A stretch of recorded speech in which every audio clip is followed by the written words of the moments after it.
of Lead and Sell. Nice to see you. Hi, It's Alex. always nice to see you.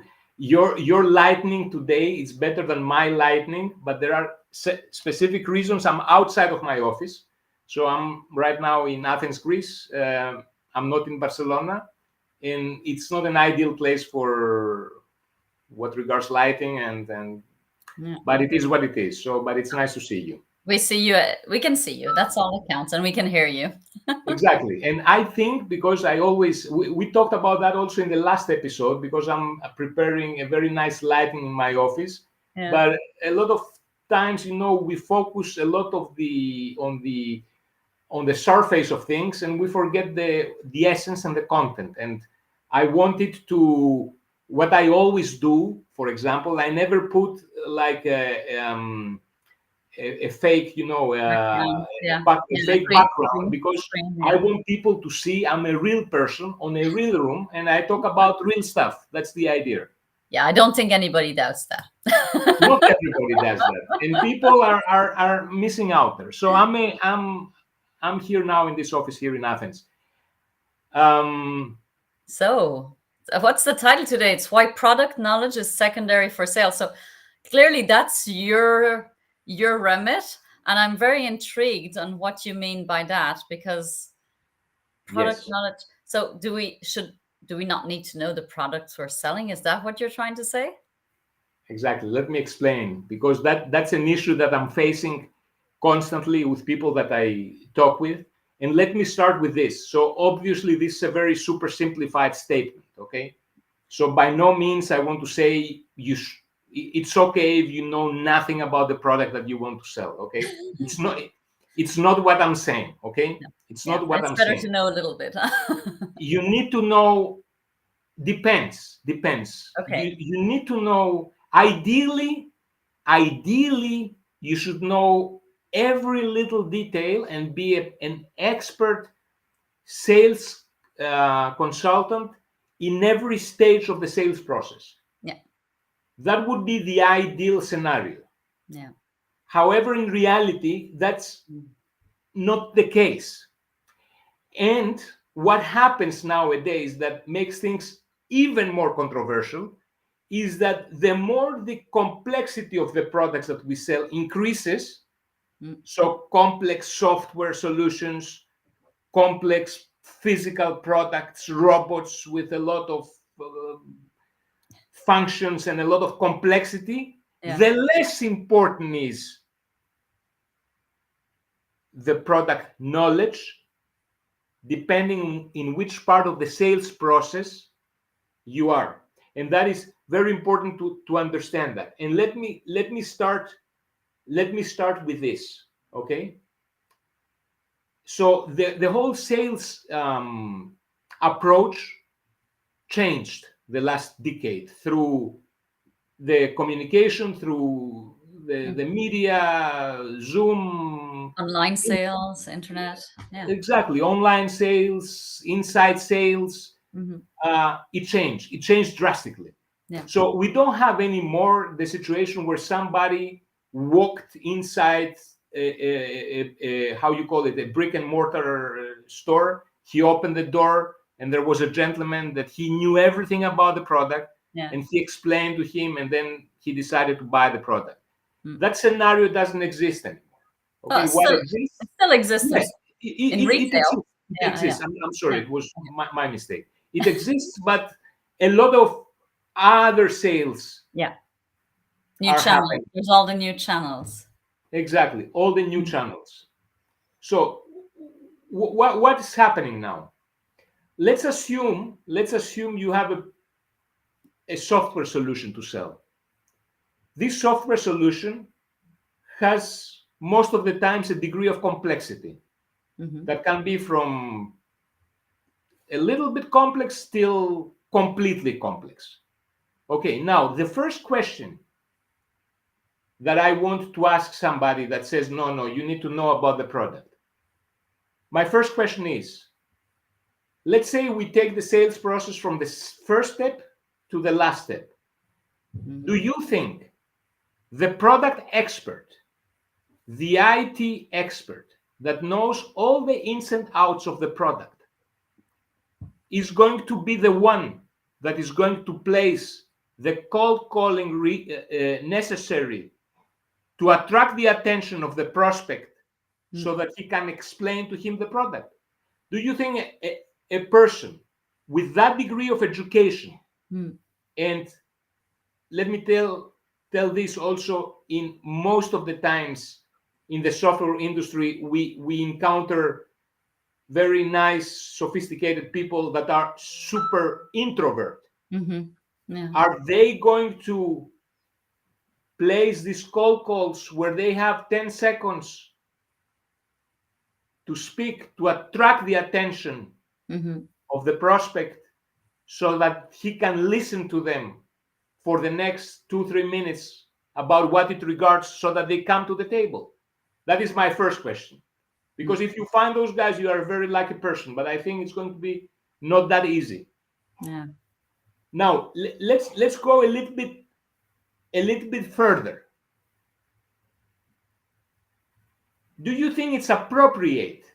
Do you think it's appropriate in this level of communication, in the first communication, to go in such an in-depth conversation without having the time to mature between the seller and the client to have a secondary conversation?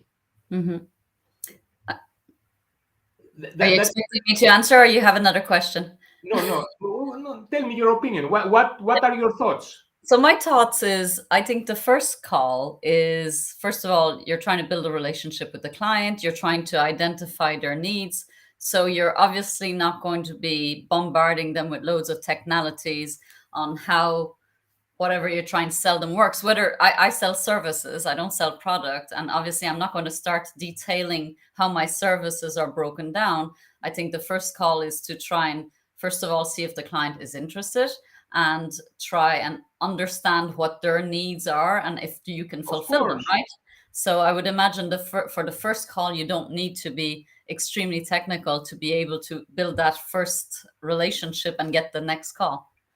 Absolutely. Even if you have the knowledge, even if you are the super product expert for a service or for even for a physical product or for a software, it would be a mistake to deliver all this information. You want to listen after you say hello. You want first to understand what the client need. They need to feel heard. They need to feel that you understood what they needed before you start selling to them, right? Yes, exactly. So that's the part for the second call, which is the secondary call, and it's the discovery call. Okay. So on the first call, I mean, let's not be. Second call. The first call, the objective of the first call is to get the second call. Exactly. The objective of the first call is to get the second call. Yeah. Okay. Obviously, what I say, it's not absolute. I mean, we need to have people that have a general understanding, they have a degree of education, they can understand certain points. Now, if they cannot get in depth about the product, it doesn't matter at all, because they can answer exactly that is the reason of my call, to invite you in a secondary discovery call where we can explain to you all the details of the product. Yeah, where we can have the specialist to answer your questions. Yeah. Where then we are going to have the specialist. Now, this secondary call, can that secondary call be conducted from the first person? My answer is it depends. Well, if they've built a relationship, they should at least be there, shouldn't they? For the prospect coming on the discovery call, it's a step forward. Yeah. And we want that. You know, Maria, what happens many times, people ask, what is the price of the product? Yeah. That's very disrespectful. That's the way I see it. Okay. I don't think it's disrespectful. I think it's one of the biggest worries clients have. It's like, can I afford it? No? No. Am I being naive? No, because let's assume a scenario, a physical scenario, okay? Yeah. you have a store, um, and you sell certain products, physical products, Yeah. and you're sitting in the door of your store, and a passer passes by, he sees the products, and he asks, "How much does this cost?" What would be your answer? My answer would be, "Come inside the store, and I will show you exactly the product, and I will tell you the price." Yeah. Now, if he says, "No, no, tell me what is the price," I will not disclose any price. Okay. He's not going to buy anyway. Yeah, yeah, no, if he's not interested in finding out more about Exactly. It's a so there needs to be an interest from the client. it. Yeah. If the client asks this way, "How much does it cost?" and give me more information. No, no, I cannot. If he cannot commit 20 minutes to learn more about the product, Mm. He's it not gonna. doesn't matter. He's Yeah. not going to be a client anyways. So now let's say he comes to the discovery call.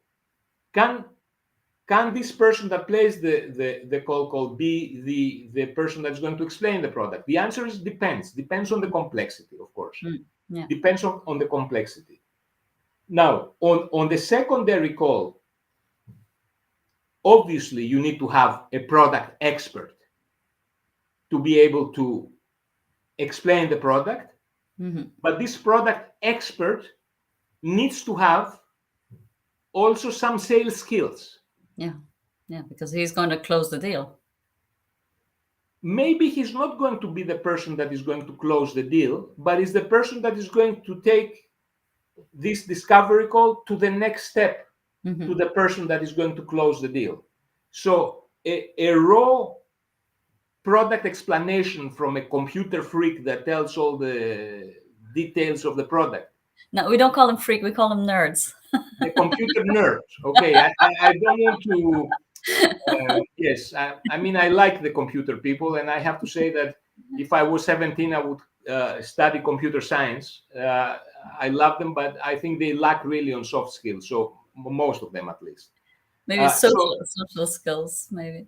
Yeah. yes, you need like a degree of social skills to know how to speak to people, to put weight on the good parts of your product, to, let's say, present the product the way it I serves I think your it's goal. different skill sets, like being like really good at computing and Yes, selling are two different two different skill sets. So obviously, unless you've learned them, it's really hard to be good at both. ideally, you want to have a person that has all the skills Right? combined. Yeah, if you can That is have the that, ideal. those are the rainmakers. Those are those people that are really good at sales usually, huh? Right? But the reality, it's not like that. It's very seldom to have, because they are contradictory. They Mm-hmm. are the guys that go for computer science. They are a different breed of people than the Mm-hmm. people are going to learn how to sell. It's a Mm-hmm. difference, like an accountant and a salesperson. They are two Yeah. different types, two different personalities. Okay, Mm-hmm. so you don't have it normally. So you need to combine the salesperson with the product expert, and that is the stage where the importance of the product knowledge is of real essence. Mm-hmm. So a techie speaks to a techie, an expert speaks to an expert, and the expert asks the expert questions that he has, and he gets the expert answers. Mm-hmm. Okay. Now, if you can have the salesperson with the technical pre-sales person inside in the same conference, that is a good combination to bring this Both. conversation to the next stage, where the product is going to be tested, where some samples are going to be sent, or it's the next step of the sales process. So Mhm. we see that due to the higher complexity of the sales process nowadays, we need to split down the sales process, and the degree of product knowledge depends in which stage you are.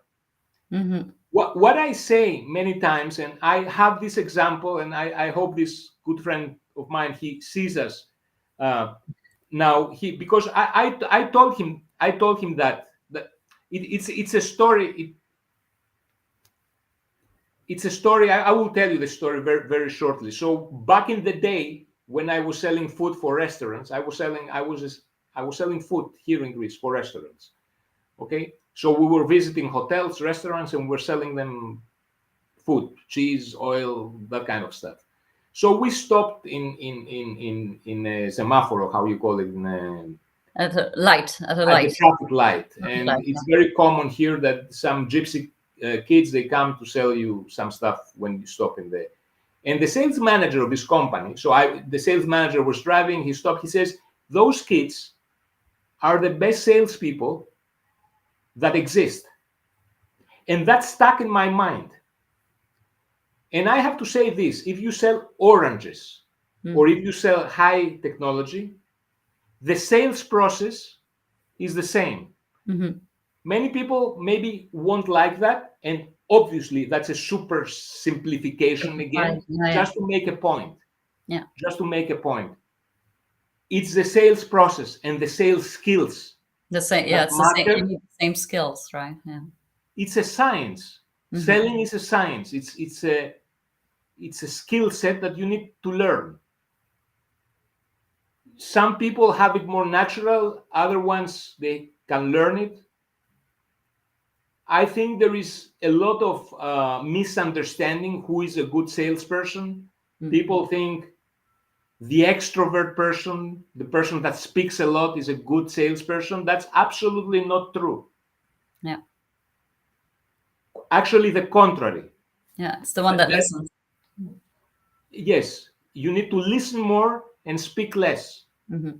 And the good salesperson, Maria, is the person, it's not the nice guy, because the nice guy wants to be likable. Yeah, yeah. It's the guy that is going to achieve his goal.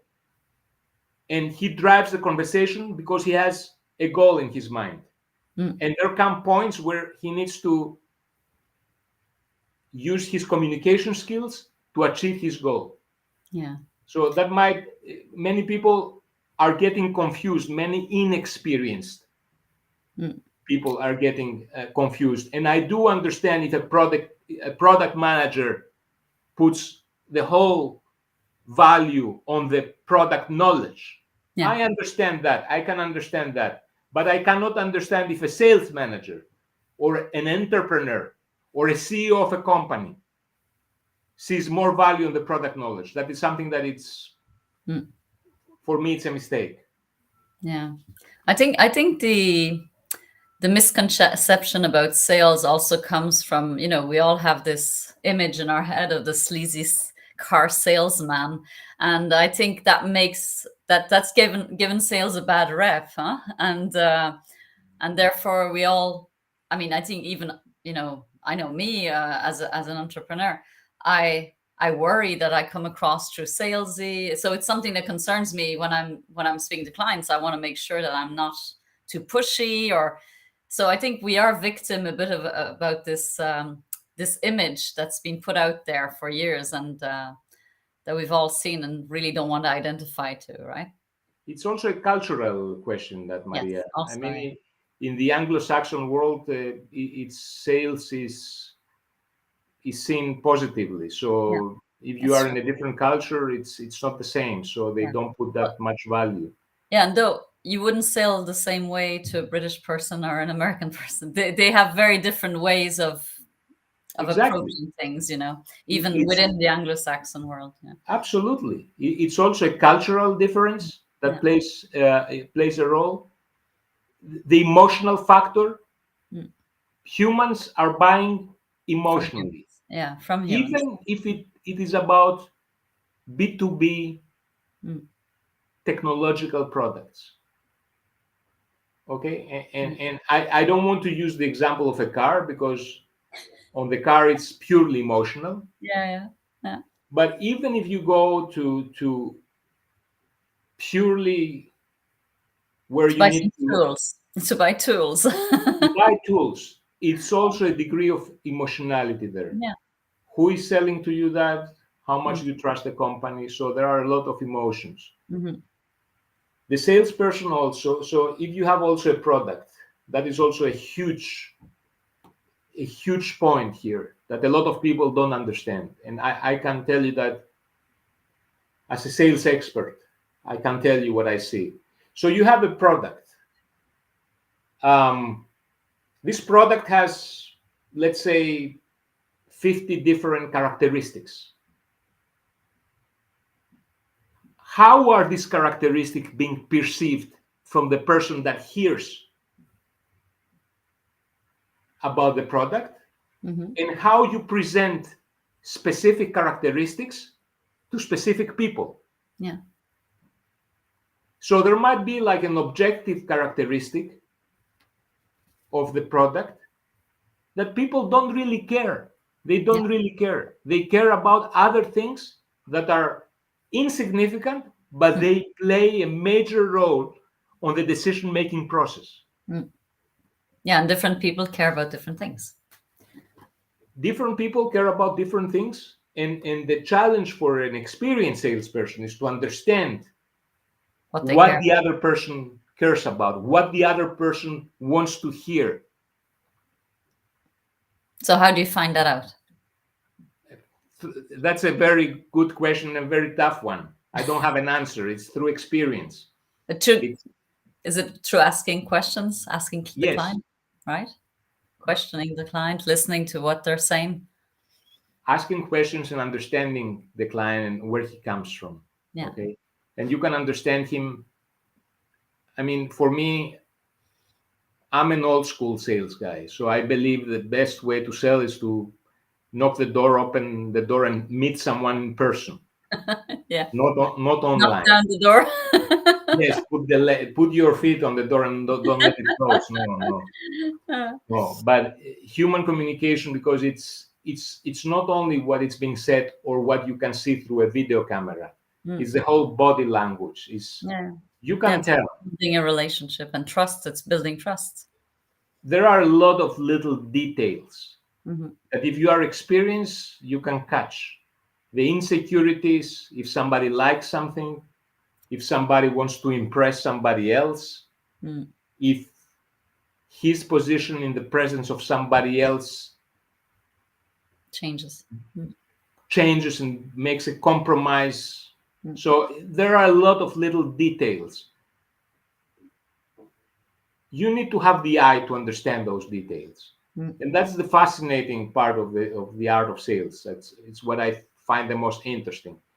You get it's the little details, Psychology behind the psychology behind, and the psychology behind are to catch the little things, the little details that are going to show you Mm. where you can emphasize more and where you can emphasize less. I want to say another thing about the product mania that many people have. So I used to have a very good friend of mine. He used to have he's the owner of many jewelry stores. Okay, he's the owner of many jewelry stores, and he told me once this: when I hire salespeople, I never hire salespeople that worked in another jewelry store before Mm. because they already have they have a memory and a precondition Yeah. on how to sell jewelry, and I prefer to hire somebody that does not have this experience, and I can train him the way I want to train him to Hmm. sell the jewelry than somebody experienced. That comes with their bad habits and their, Exactly, yeah, not necessarily the bad habits, but but different habits. Yeah, different habits. different habits. Exactly. Mm. So maybe next time that somebody asks for a product expert, he should double think that if he really wants to have a Hmm. product expert. An industry expert, that's a different story. Mm. But if you sell, for example, I don't know, you sell Audis, Mm. do you want to hire somebody that sold Volkswagen before? Is that the proper guy? Maybe not. Mm. So it's a complex topic. Um, yes. So those were my points today. I don't know if that made sense for you or for our audience. I don't know. So, but it's for me. I wanted to speak out because yes, I'm often faced with that question. What is your knowledge about X? That, Mm. and my answer always is that does it really matter? And that is Mm. something kind of shocking. Oh, we don't want to speak with this guy. He doesn't know. But it's Yeah, I think it depends because some people are very like if you're the founder or the creator of this product, you're emotionally attached to it. So for you to tell them, does it matter? They're like, of course it matters. You should love it as much as I do, right? And how can you sell it if you don't love it as much as I do? So I imagine that's what's going through these people's head often. I'm not with you on that, Maria, and I will tell you why. Because the founder and the entrepreneur, to be an entrepreneur, most of the times he knows. Okay, it's also the way I hire salespeople. I have salespeople that, in theory, they would be fantastic. I know they are not a good fit for specific reasons. Mm. So um,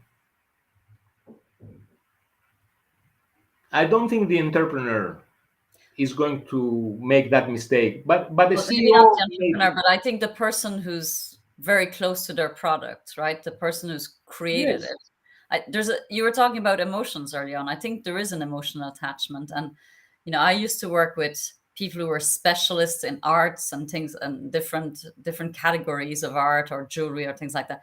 And they were very passionate about their stuff. And they could not imagine that somebody who was not a specialist and loved it as much and understood it as much as them could could sell it to a client or could talk about it to a client because for them it was just not possible. So I think there's some people that will get upset with what you're saying because they don't understand that they're different skill sets and they can't detach themselves emotionally from the product they're selling. yes, I understand that because I see it also with myself. Okay, and I see it. So when I started this company, V Paragon, I consider myself a sales expert, and most of the people that I hired, they were not on my level. But there is a point where you need to compromise Mm. because you cannot grow up alone. You know, I cannot duplicate myself and make myself 8 times to work to have 8 Alex working in this. It doesn't go. It's probably a good thing because you'd be But it's yes, again, so everything that different. is negative, it's also at the same time positive because first of all, I hired people that they were better salespeople than me. Or let me put it this way: I hired people that were different salespeople than me. Yeah, and diversity is important because Absolutely, you're not everybody in has a silo. Yeah. his style and his way, and my way. It's I do things a certain way. It doesn't mean that maybe somebody else do it in another way, and he's Yeah. very successful. And bravo to him. Congratulations. Yeah. We want that. Yeah. Not everybody's going to like your way. Some people are going to be more sensitive to somebody else's way. So again, it's about, you That know, that is also 100% true. There are things that people can, with no experience, can sell mm, that I could never sell. yeah. So uh, things are not simple, are not black and white. Mm, Okay, and I say things and statements, and I talk to people, and people take everything uh, by the word. It's not mm, by the word. There is a deeper meaning behind that. Many times is uh, has a degree of complexity, mm, and you need to have as a person also this degree of complexity so that we can have a conversation that is going to bring both of us forward. yeah. I enjoyed today's conversation a lot. I Me too. hope it made sense for many people. Yes. So next time in 2 weeks, what are we talking Next about, time Jim? in two Do we weeks, know? exactly, Do we already have an idea? about what we're going to talk then. Yes. I have a lot of topics, but I want, before I launch a topic to discuss it with you, so Okay. that we can have a common topic where both of us have more to say. Because today's topic, I know I have a lot of things to say, uh, and maybe for from your side, it was not so the not so much the appropriate No, topic. it's interesting. I It think is. we're all, well, sales is all over the place. So I think it's interesting to hear different perspectives on different subjects. Yes, but it's very controversial because many times I face that. I see what is the product knowledge. It's not important, guys. It's not important. Don't take me wrong on that. It doesn't mean you can have no clue. No, it's not what I'm saying. But Yeah. it's other things that they matter, maybe even more than the product knowledge. Okay. Well, that was Thank you interesting. for today's call, Maria. Thank you very Thank much. you. So see you everybody next time. Thank See you. you in 2 weeks. Thank you.